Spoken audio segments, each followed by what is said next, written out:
There are really three types of inaccuracies with a breath test. One type of inaccuracy has to do with faulty equipment. Another type of inaccuracy has to do with the way the equipment is administered by the police. And a third type of inaccuracy has to do with the subject who's taking the breath test.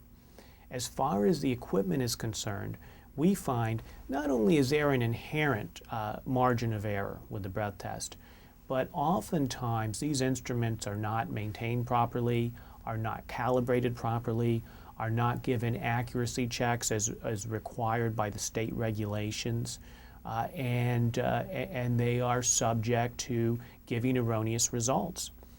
As far as the way that they're administered, there is a very specific set of regulations that govern how the police are to administer these tests, and we find all the time that the police fail to adhere to these regulations. That can call into question the reliability of the results. Sometimes that can result in them being excluded from evidence. Finally, there are a lot of medical factors and biological factors with regard to the person taking the breath test that can cause there to be a falsely high reading. And there's a myriad of these factors.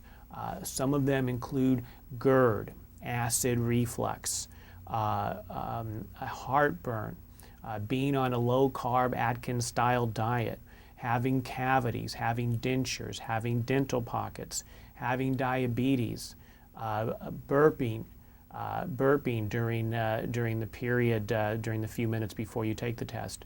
There are lots of physical factors that can result in somebody blowing a 0.15 when in reality they have a 0.06 true blood alcohol level.